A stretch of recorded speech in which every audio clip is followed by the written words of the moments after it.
For our speaker.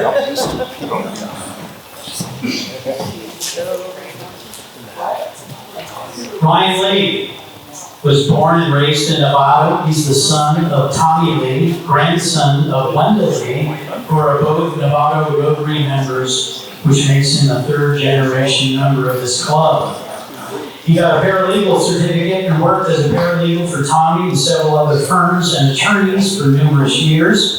About 7 years ago, after being let go from a law office to a complicated knee surgery and other medical issues, he began a career in photography.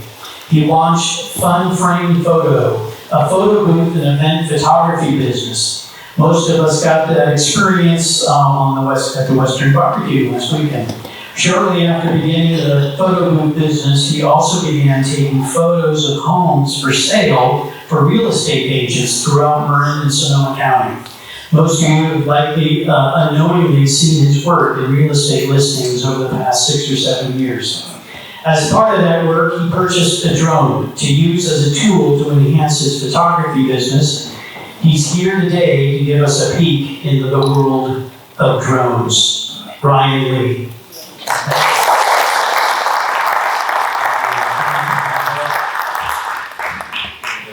Presentation. All right, so President Pulaski, as soon as he found out I flew drones, he's like, "Oh, that would be a neat presentation." Because they've garnered quite a bit of attention in recent years, and they're not really that well known about, and it's kind of a world that we thought might be interesting to some of you. And I know that some of you in the club have interest in certain areas of these things. So let's go ahead and get started. So drones have given us kind of a new perspective on the world. We can now see things from the air, and now it's available to everybody. Like, we can all go ahead and launch a drone into the air and begin to see things. And they really begin to give us a tool to use in different areas and different applications. And so I'm going to go over a little bit about that today, about different uses of the drones, some of their features, some of the types of drones, and so we'll just kind of get through this here pretty quickly. Officially, they are called UAVs, unmanned aerial vehicles. The more complex systems are called UAS, unmanned aerial system. But we're going to be kind of focused on aerial vehicles today. Now, some common uses. Besides spying on your neighbors, there is more that we use them for. One of the most common uses is in military applications for surveillance and even attack. They use those. Fire and police applications. I'm sure Nevada Police Department has a drones department. Fire, they watch how fires spread. They can fly them up in the air, keep an eye on them from the air without having to put man's lives at danger and at risk. It's really a beneficial thing. Search and rescue, hard to get to terrain can be explored and found really easily. They can be equipped with infrared and FLIR systems so that you can see heat signatures in the dense forest. It's actually pretty neat. Land surveying and mapping. They have very precise GPS coordinates on them. And so, a photo down can give us land surveying measurements to measure property lines and surveying and creating maps. That's another common use for them. Inspections, power lines, home inspections, building inspections, towers, anything that's really hard to get to that we can fly a little drone. You can fly right up to it really close and really examine what's going on. Home inspectors use them a lot for inspecting roofs and taking photos and all sorts of stuff. You might not have even thought of as far as that application. The application that I use them for is primarily in real estate. I'm going to talk about that a little bit more in depth in just a minute. How about package delivery? Have you guys heard of that recently? Yes. Walmart and Amazon have now deployed big package delivery programs. The FAA actually approved their waiver last year. One of the rules about flying drones, it's going to be mentioned a little bit later, is that you have to keep them in line of sight, right? It's one of the laws by the FAA. You have to be able to see it. And they actually gave Walmart and Amazon a waiver that they can fly outside of line of sight last year, which was huge for that industry. So we will likely be seeing deployed packages being delivered by drones in the next coming years.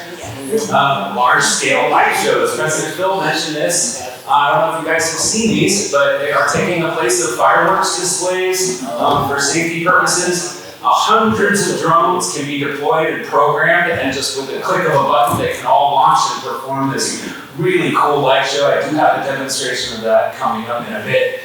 They can be used for hunting, wildlife studies, hunting and fishing. Now, obviously, here in California, it is illegal to use a drone for the purposes of hunting or fishing. Obviously, in California, we're not allowed to do anything fun. My dad, actually, I don't know if you guys know this about my dad, but he loves Bigfoot. And he's gonna buy me a drone. He said he's gonna buy me a drone so we can go find Bigfoot. And if you guys want to fund that project, come talk to me after the meeting. We will find Bigfoot with a drone. But they do wildlife studies, migration patterns, and all that kind of stuff. They can see that from the air. It's pretty awesome. Recreation. So there's a whole category of drones that I'm going to talk about in a little bit where they race them. And you know, anytime anything has a motor, people want to race it, right? So they have a whole, they do racing and acrobatics. They call it freestyle drones, where they go and fly through really tight spots and stuff. Those are usually done with what's called an FPV, a first-person view drone, and I'm going to show you an example of what those are later. So agriculture and land restoration. I just saw a job listing in Napa for Yamaha Motor Systems. They are currently hiring a UAS pilot to spray vineyards over in Napa using these drones.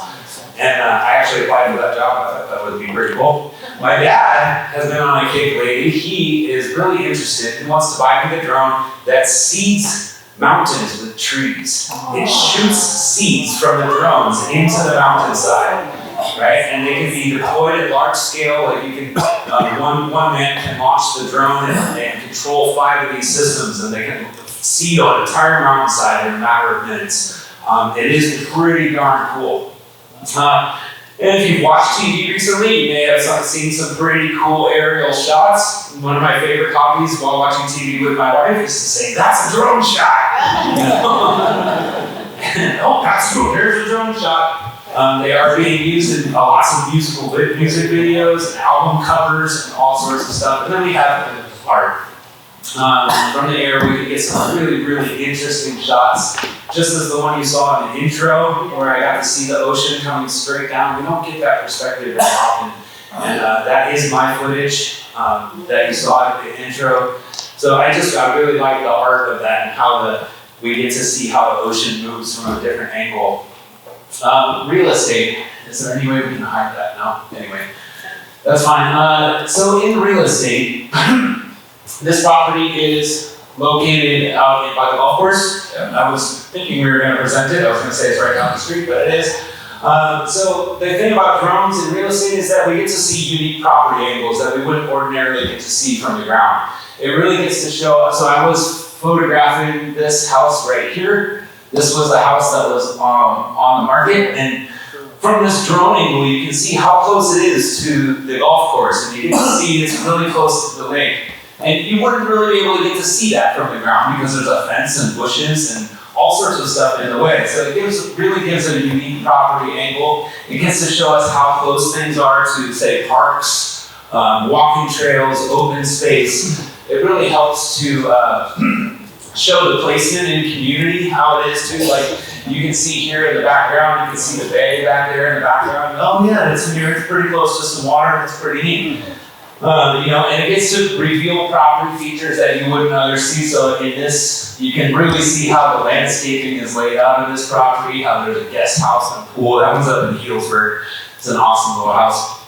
It really just completes the entire picture of the property. I have been told by several agents that my photos alone have sold the property. They got bids on the property, sight unseen. From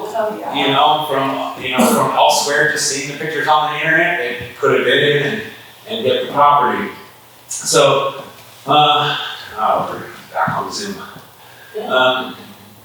All right, here, this is an example of a house that I videoed up in Mendocino. You can see here that you can get some unique angles. This next shot right here is over the ocean, right? being able to use a drone. This angle, you wouldn't be able to stand where I was standing if I wasn't flying a drone. So this property ended up selling for $4.3 million. They had listed it at 6, and it was done by a custom home builder. That was a really neat property. This was a vacation house we rented last year in Mexico. I don't know why it's not playing. That should be playing.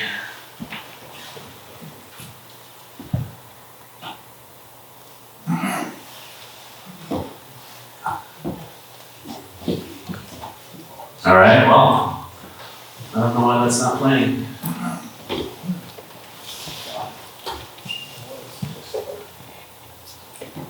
It should play automatically.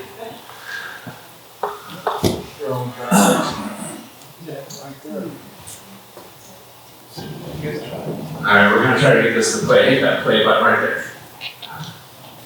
No, the other one, the play button right there. Turn it on. Alright. Well, as many I've tested this thing 20 times and it worked every single time, but of course, it does not work. Anyway, it is a, how you can see me right there, I'm controlling the drone. Let's see if this will go, it's not going. Alright, so that was a house, it was a castle that we rented in Mexico. We had a big group out there. It was really neat, so you can see the hillside and everything, but we're gonna have to skip that one. This is a sample of a light show that Phil wanted. And so here we go, Preston Phil. You can see here how it has hundreds of drones all laid out on the football field. They press play, and it's all pre-programmed. Goes up into the air.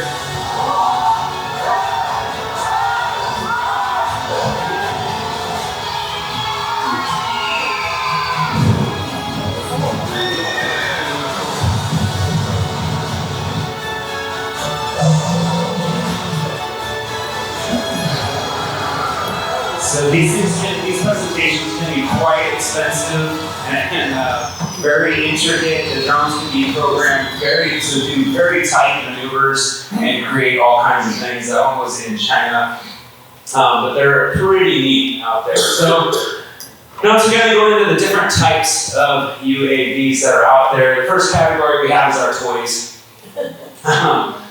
They are still UAVs, believe it or not, but these can be bought anywhere from $20 to $200. You can order them on Amazon and learn how to start flying them. That's actually how I started learning.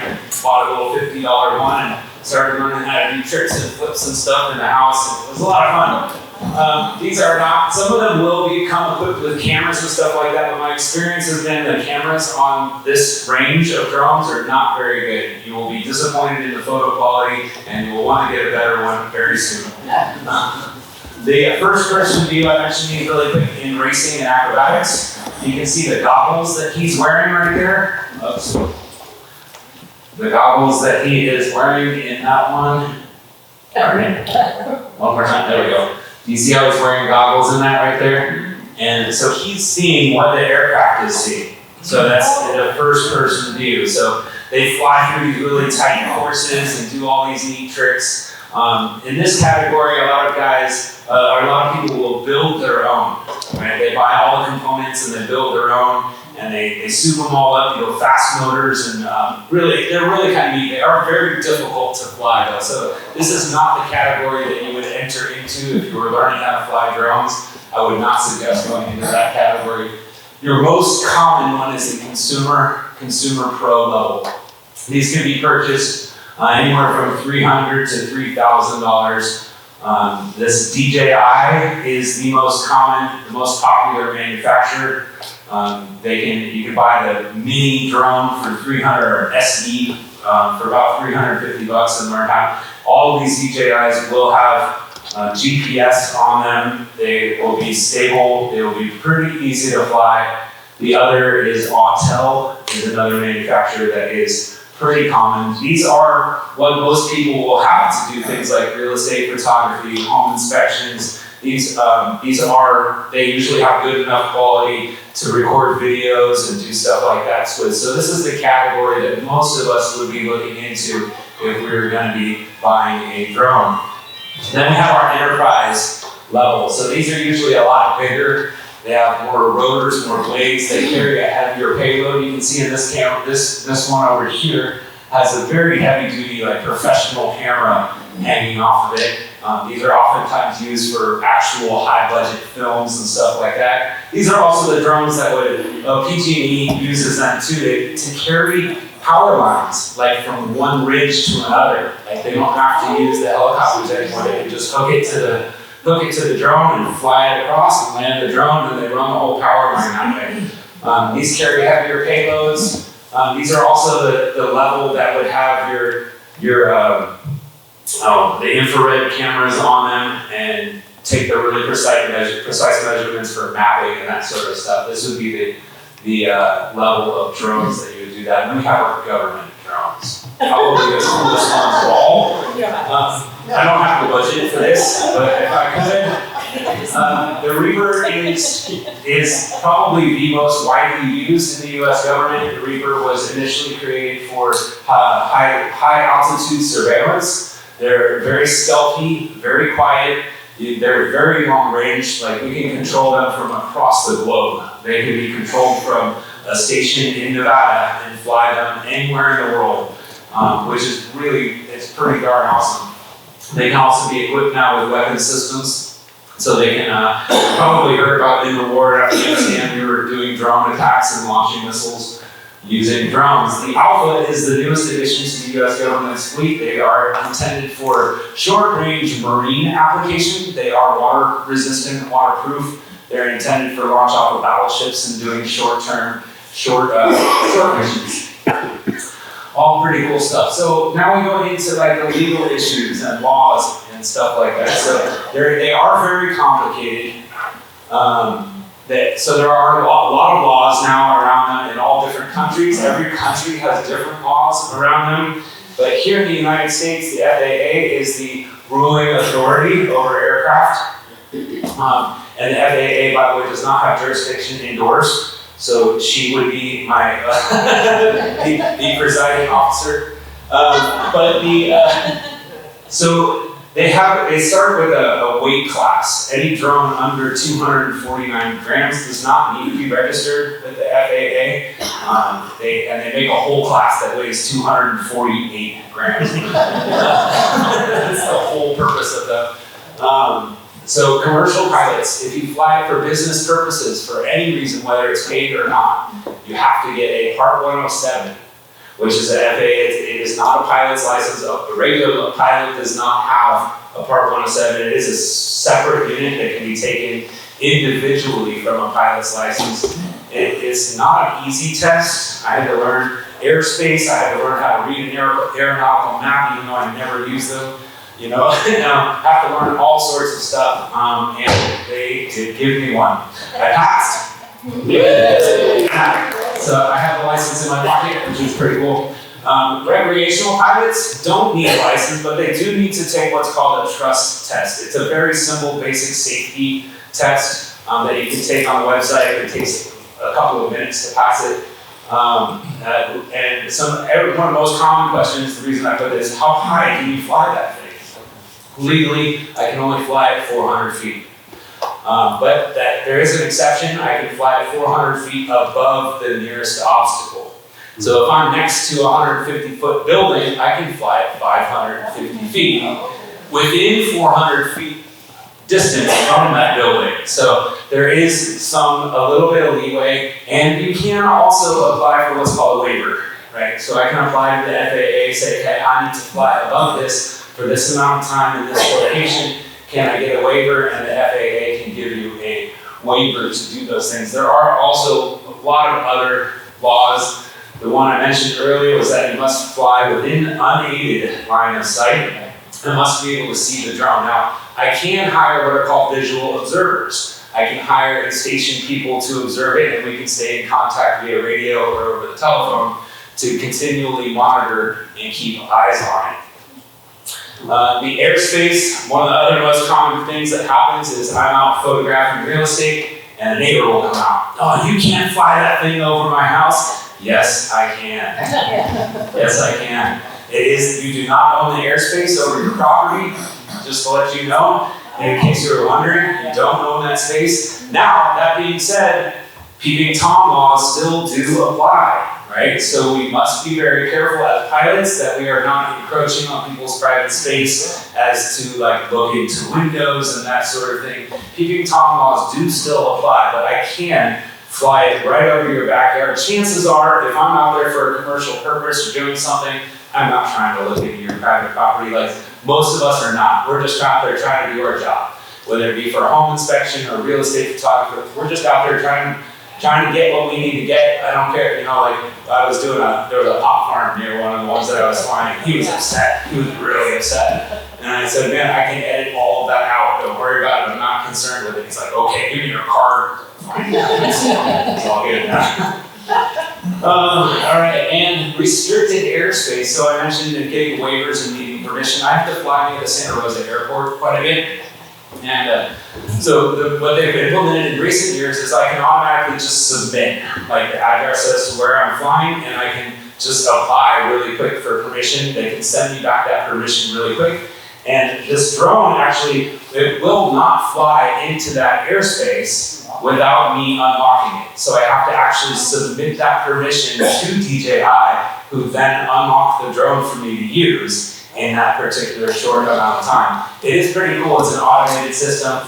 It is pretty neat, but more complicated ones often take up to 90 days to get it, approved in advance. Things like SFO, if I was to fly there, they have a tower, and they're class B, I believe, maybe even A. But they, so SFO, I would need actual specific permission from the control tower to fly in their area, which is a lot more difficult to obtain, but you can do it. It can be done. Other restricted airspace would include national parks. All of Golden Gate National Seashore is off limits. I cannot fly there. There is a workaround. I can stand outside the park boundary and fly into it, and they can't do anything. But some you may have a difficult time with that. Other restricted airspace above ball games, like while there's a football game or something going on, anywhere where there's crowds of people underneath, I cannot fly unless I'm just like moving from one position to another really quickly. But I cannot fly over like the stadium during the Super Bowl. That's illegal. We get notices to airmen, NOTAMs. We get these notices if there's VIP movement, like I got one this morning for VIP movement in San Francisco. So there will be limited, probably the president coming to San Francisco. So there will be limited airspace, and I won't be able to fly in these particular areas for that given amount of time. So the drone, the UAV that I brought with me today is a DJI. This is an Air 2S. This is the one that I use. I have used several different models in years come. You can see how small it is. It's like that. That's its size.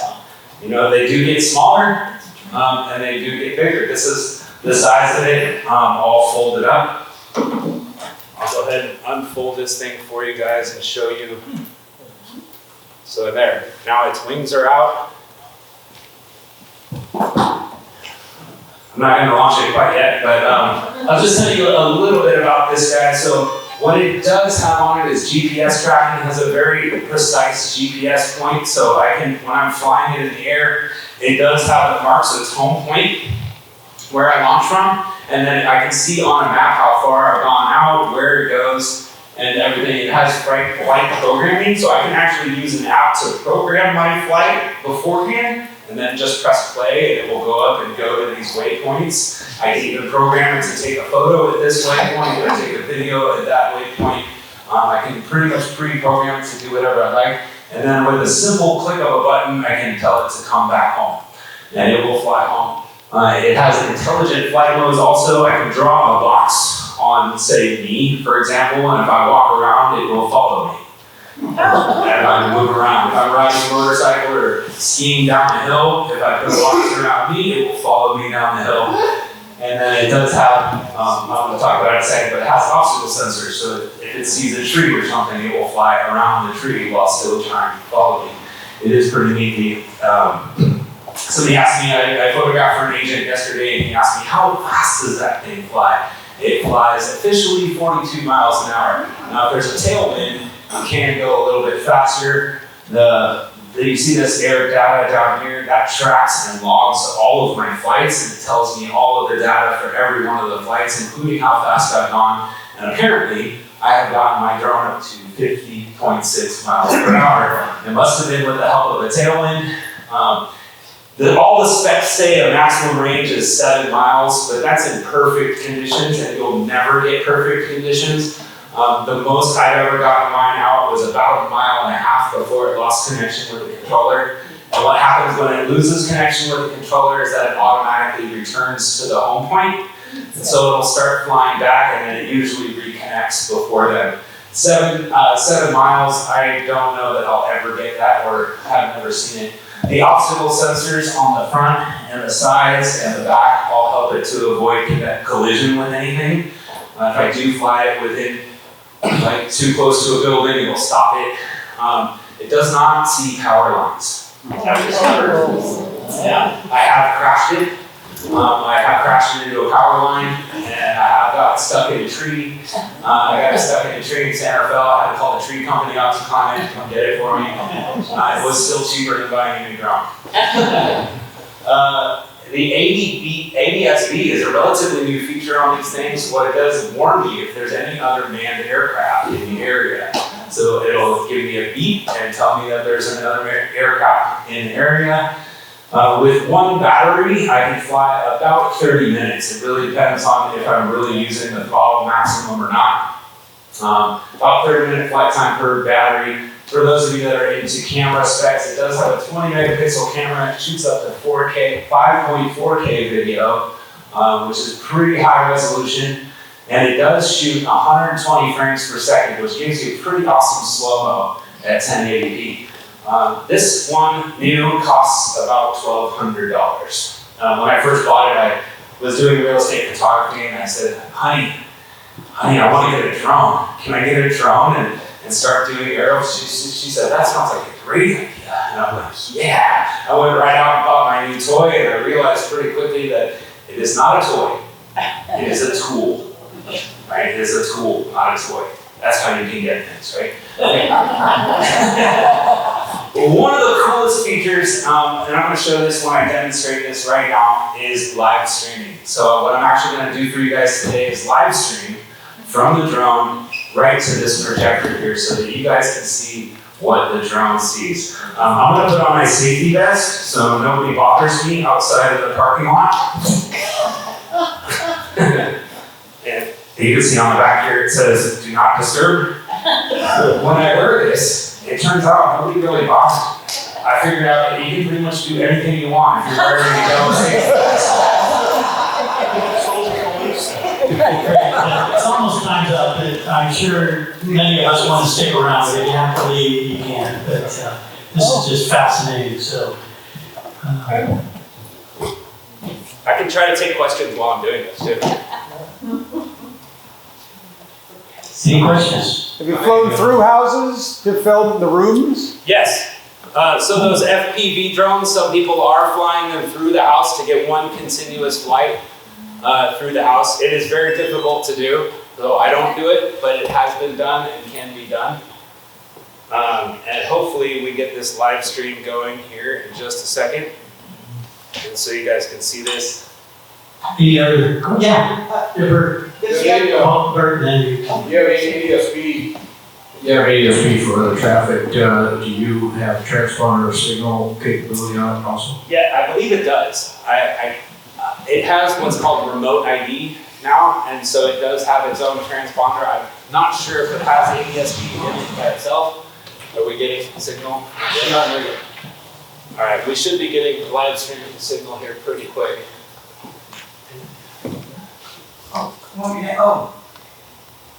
That's the question.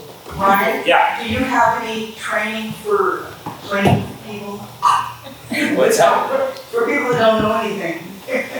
Training. Training. Do you do training? I personally don't do any training. Is the lab people working? I haven't lost any. Sure, of course. Oh, yeah. You're a little more than. Yeah. I can project. There was an article either yesterday or today in the IJ or the Patch about metallic balloons intersecting power lines